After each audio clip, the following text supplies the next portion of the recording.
etc. To something completely different now, though, ISIL and its annual budget, would you believe?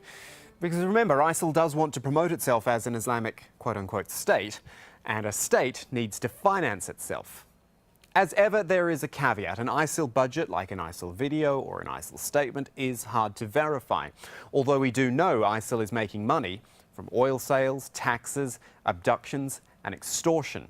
Now, according to Al Arabi Al Jadid, that ISIL budget stands at $2 billion, with a surplus of $250 million. Imagine what so many actual states would give for that sort of money.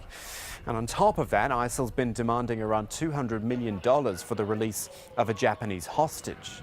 Which all raises the interesting question of how a disparate and, let's not forget, hunted organisation like ISIL is able to handle such large amounts of money. Let's ask Shwan Zulal in London. He's an oil expert with the Kadushi Consulting Company. I'm quite fascinated by the fact that ISIL has a budget, Shwan.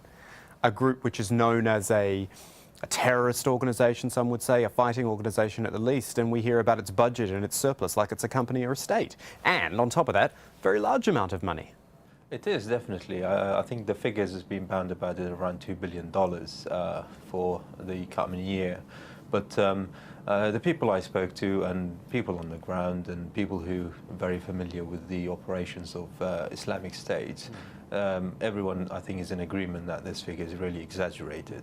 From my point of view, if you look at the recent events with the Japanese hostage taking, this is one of the first time they demanding so much money, because obviously, I mean, one, it can interpret it that the Islamic States are getting tight on cash because their fighters need payment, there's logistics to be supported. And if we go into budget details, obviously it's very obscure. I can't really, I don't have any figures. But one of the mainstream of income for ISIS at the moment is extortion and local taxes and so on. But because of, they control a large swathe of land, and there's pretty much isolated from all around them. The land they control, there's not much producing, so there's bound to be an end to it, because local population are not very well, the economy is collapsing, so there's not much money to be extorted from people, because all the businesses, all the banks have been raided, and all the resources have been depleted. So eventually, I think they'll run out of money. Unless there's other streams of income, which mentioned many times, where rich donors from, for example, the Gulf countries, from Pakistan, from elsewhere, there's that money. But again, you can't expect billions of dollars coming through, because there's so much restriction now, and obviously there's everyone who's been doing it in the past has been restricted by their own governments. Even so, even if it hasn't got that much money, it still has plenty, or at least enough to function as the group that it is. How do you think ISIL actually handles that sort of money? You know, they're asking for $1-million ransoms, and I'm pretty sure they don't have a bank account like you or I would. So, how would all this go down? I mean, the economy is completely in cash. It's all stored in basements or places. As I say, this is just pure speculation. Or from, I know Iraq very well. Even Iraq, which has a quite robust, it's a state and so on, is still very much cash economy. Yes, there are a few banks.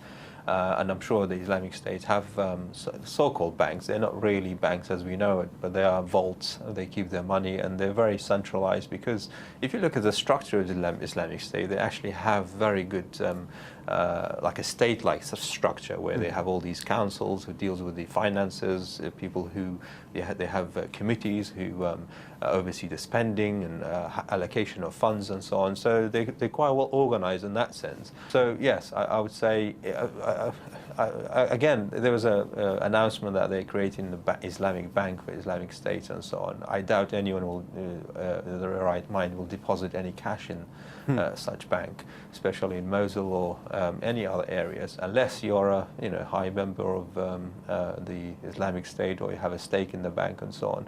because everyone knows that yes, the Islamic State are here to stay for some time, but eventually they will go and their cash will disappear. So it is purely a cash economy.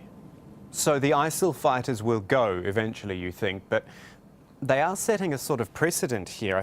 It feels like ISIL is a different sort of group. It's more organised, it's more sophisticated, if you want to use that word, certainly than other so-called terrorist groups. I mean, they are very well organised. They are well financed in some sense.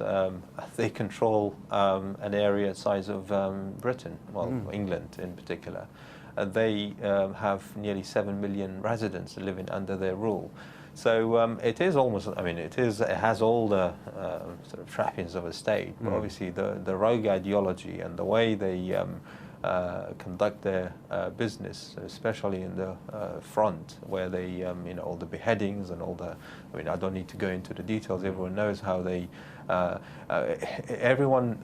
nobody can see this can be sustainable. The finances are strained, where people are not happy with the way the whole thing is managed. Businesses are going bankrupt, there's no food, no fuel in the winter and so on. So eventually that will have to give. But because there's such a brutal regime, we've seen regimes similar, well, not quite on the same path, where Saddam used to rule Iraq with this sort of brutality.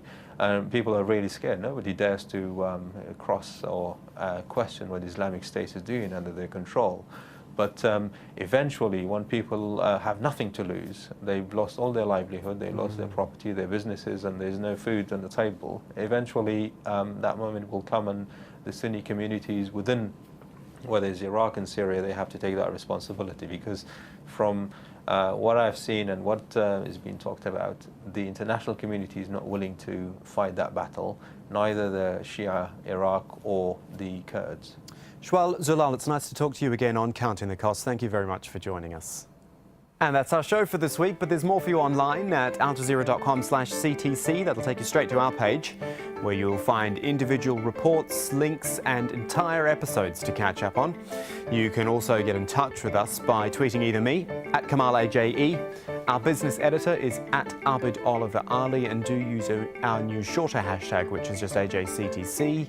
And there's the email address, countingthecost@aljazeera.net. But that is it for this edition of Counting the Cost. I'm Kamal Santamaria from the whole team. Thanks for joining us. The news on Al Jazeera is next.